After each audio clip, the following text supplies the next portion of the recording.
about AI for in-app purchase and how do we use AI in order to boost and improve our in-app purchase in the games. Just a bit of a background where we come from. So we started mobile games in 2003. It was all Java days. The games were very boring, but it was very easy to make success.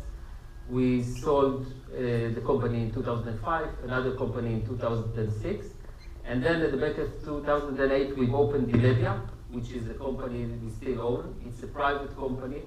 We're a small lifestyle business. We're 30 people making mobile games, self-publishing. And we managed to get to 200 million downloads, which sounds quite a lot, but that brings also a challenge together with a great number. We managed to get to be number one in our category, racing game, in 143 countries. And we got a lot of love from Apple and Google that helped us with featuring us from time to time in their stores. Having a lifestyle business, meaning that we didn't take any investment into the business. We are not looking at M&As. We just wanted to build a business that will enjoy the day-to-day. And at the end of the day, we need to make money also. So in order to keep this company profitable and a lifestyle business, we needed to work harder, because if in the beginning, a few years ago, it was easier, after EA go to the game, and Ubisoft, and Disney, and the big players, we are basically fighting on the same users at the same time. So,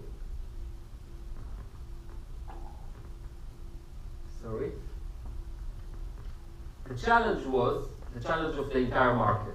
The retention, the churn, which is the mirror picture, and the conversion rate. So these are the average number. 2% of the users convert to paying users in the freemium economy.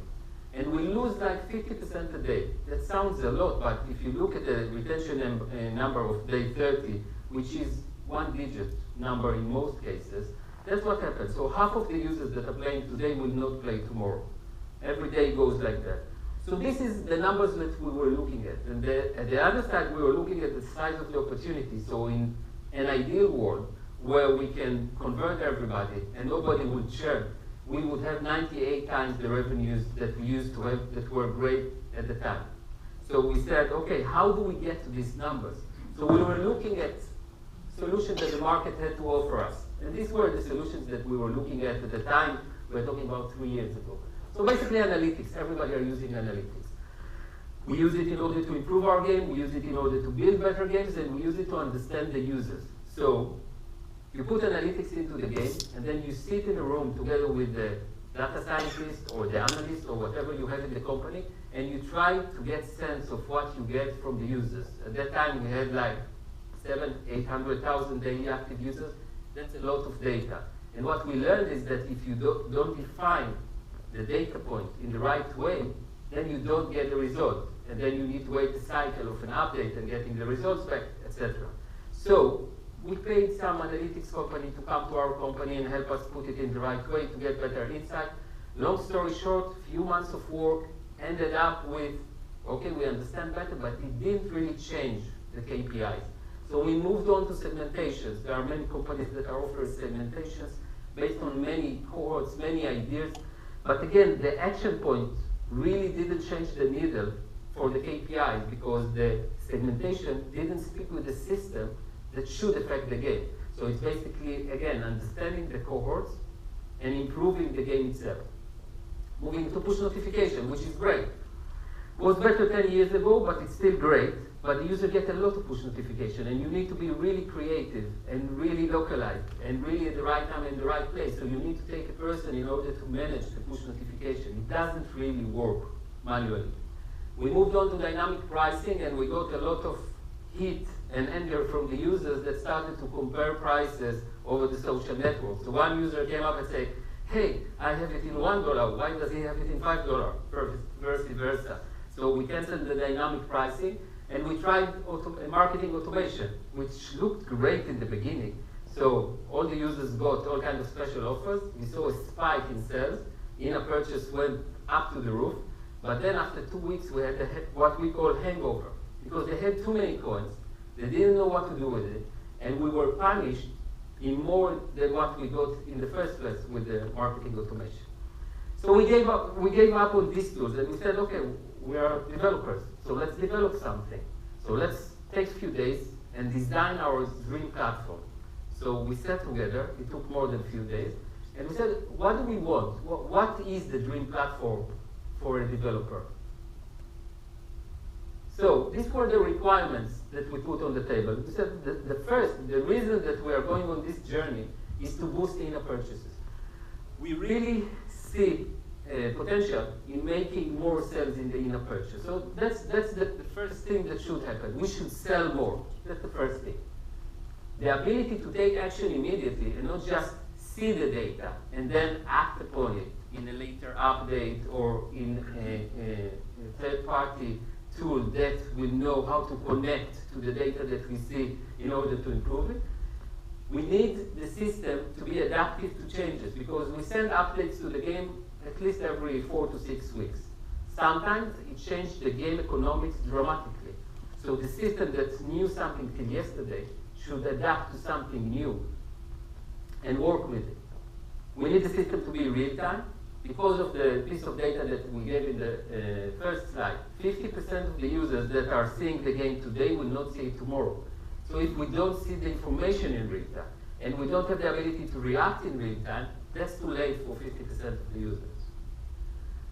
And we want it to be a self-driving platform, which was the hardest challenge. We don't want to hire more people. We don't want to hire data scientists. We don't want to hire marketing people. We're a studio. We want to make games.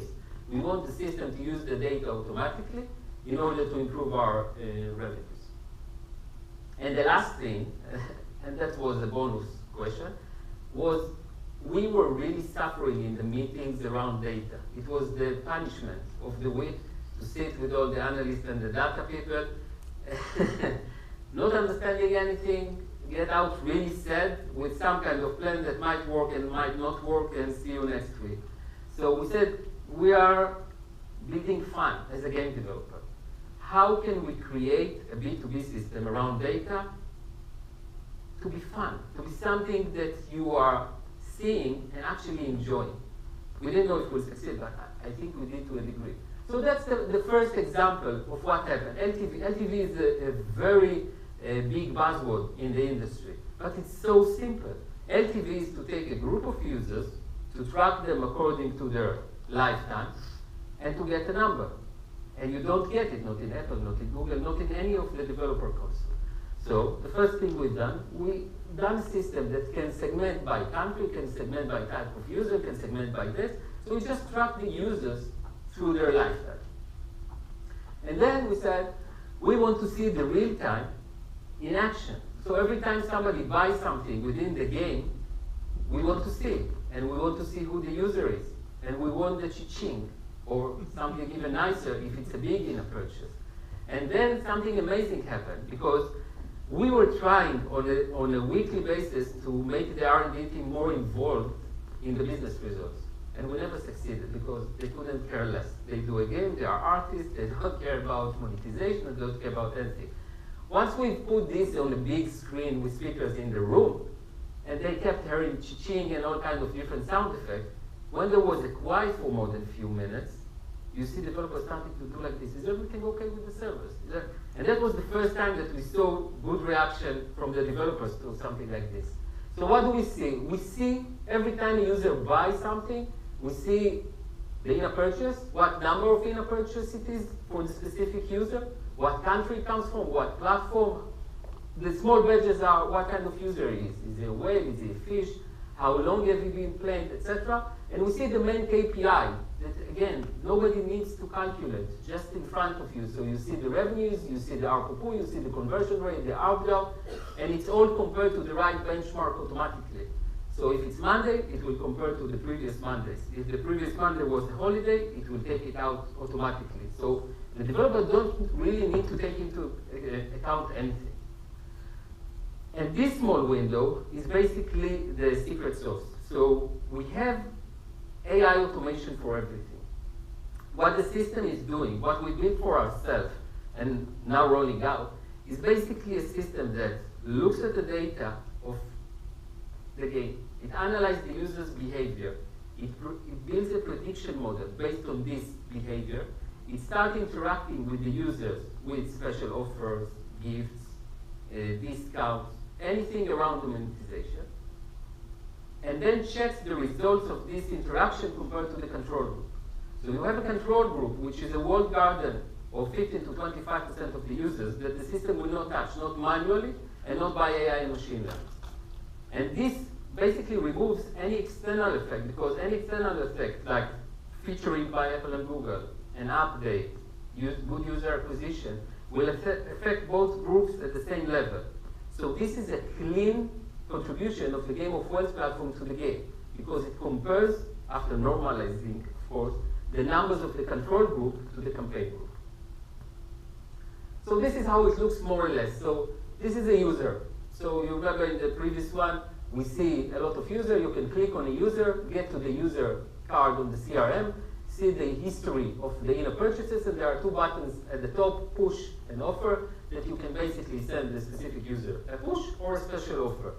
When you click special, if you click push, you just can send him a message. It will look like this. He will get it from within the game. And if you send special offer, you basically choose one of the SKUs of the game. SKU is a price point, like $10, $50, $1. You define the discount, you define the bonus, if you want to give double coins, 50% more coins, etc. You define if you want to be redeemable only once or many times, and what's the time frame it will be redeemable. So this special offer is only for 20 minutes or 24 hours, etc. And if you want to send it with a push or just inside the game. And this is example how it looks in the game. So this gear package will have 20% more gears. So the user will go to the store, he will see a badge of special offer, will go to the specific offer, and will get more gears when he buys it. But as I said, the most important thing about the platform is the automation.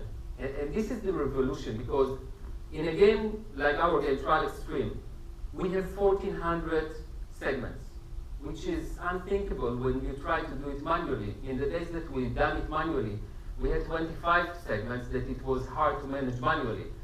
1,400 is based on behavior, because what the system is doing is trying to predict what's the next thing for this user. And is it the last session of the user? Because preventing churn is one of the biggest advantages that we have as a real-time platform.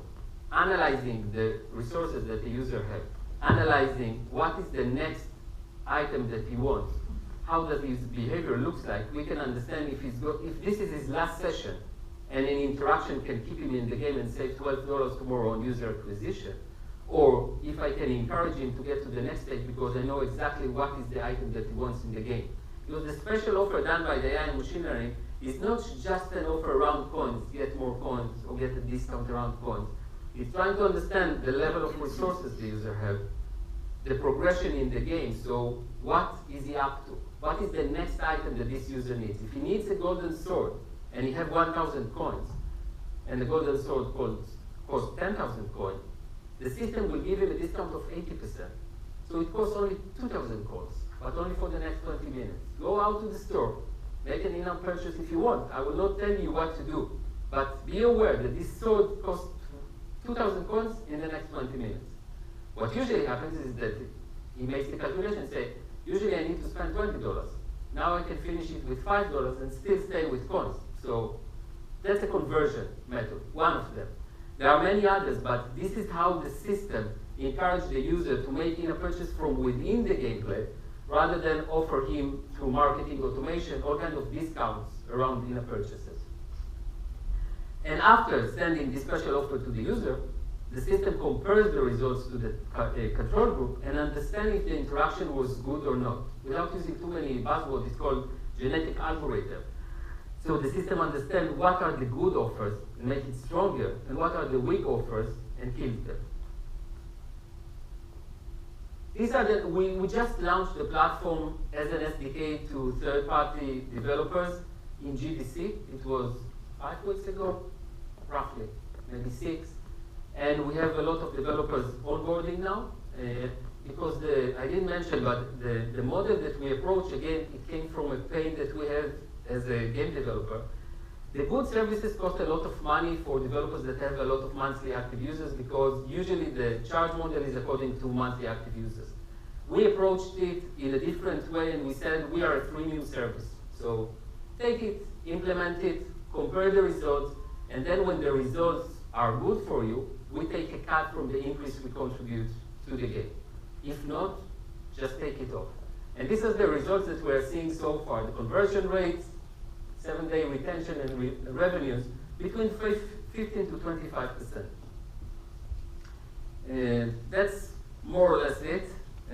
Just to leave a couple of minutes for questions if anybody has. Okay. Thank you.